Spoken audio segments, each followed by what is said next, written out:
Hi, I'm Tim Quast, founder of Market Structure Edge, and good to see you.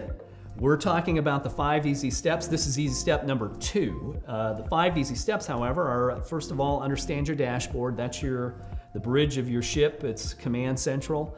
Number 2 here is we want to create portfolios. That's how we can narrow our focus and figure out what things to put attention on. Third, we will learn entries and exits. Fourth, back test the data so we have the best probabilities we can.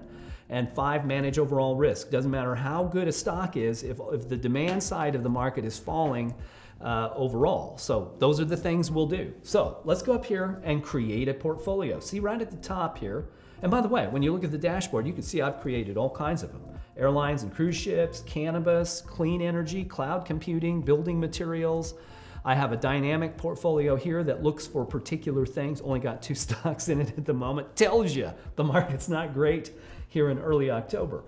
So right here, click Create Portfolio. It will give you 2 choices. Is this going to be a static portfolio, meaning we're going to put components into it and those components won't change, but the data for those components will? Or is it going to be a dynamic portfolio where we establish the criteria and then the components are going to change? That's the term that dynamic. So if you do a static portfolio, click there. Let's say we want to we're looking at maybe a very aggressive momentum stock like Laredo Petroleum, but we add Microsoft to this, and maybe we add AMC, a meme stock to it.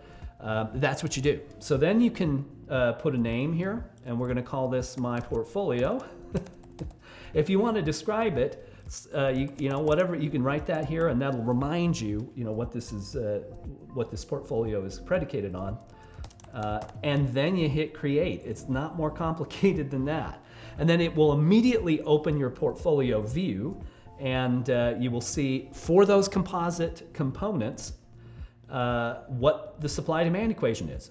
Demand on top, we can see that our demand has now dropped below 5, and on the supply side, while the trend over the 30 days is down, short volume is beginning to rise. Well, it's not great, so whatever we've got in there, these aren't really the conditions we're looking for.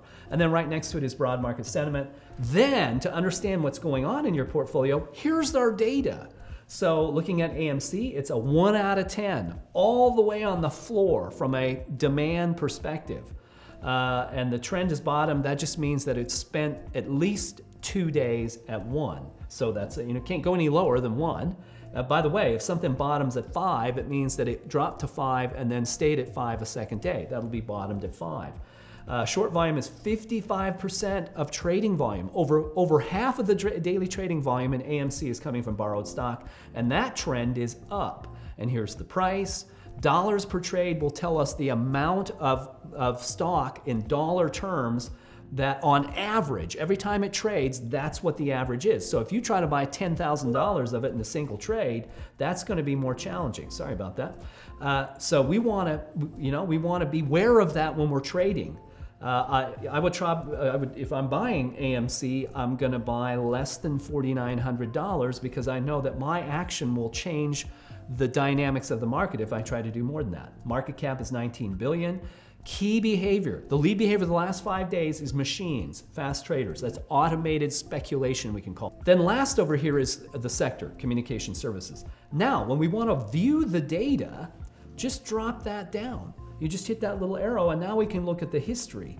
And we're going to talk more about this in entries and exits, but I want to make sure that you understand how to do this. So I like the Profiler default. That's our back testing engine, Profiler, and that's 90 trading days. So you want to buy when demand is rising and short volume is falling. There's your entry point right there. And then when those conditions change, when supply begins to rise and demand is peaked, well, then that's a good time to leave.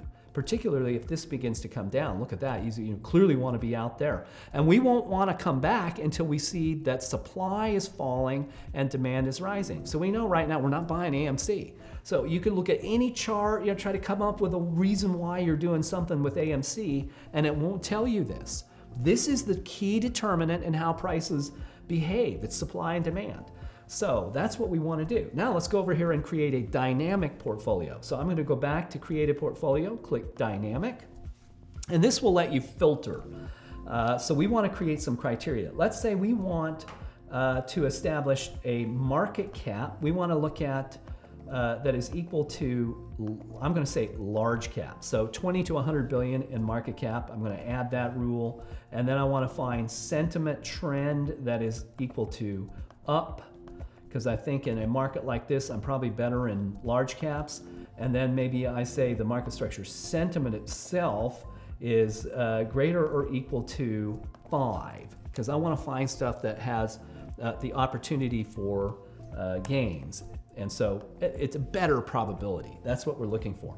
So now I will name that. I'm going to call that large cap up 5. Large cap up 5. I'm just going to, that'll tell me right away what this is, and I could describe it here. Large cap stocks, trend up, sentiment 5 or higher.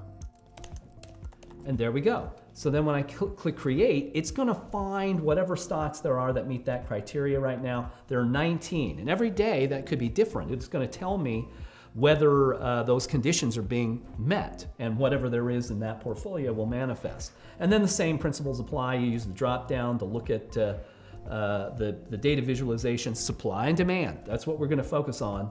And so now you know how to create portfolios. You could do that with anything. If you're watching a business program and they're talking about EV stocks, you can immediately build a portfolio of the stocks they're talking about so that you can track those. So that's easy step number 2. We're going to move on next to entries and exits.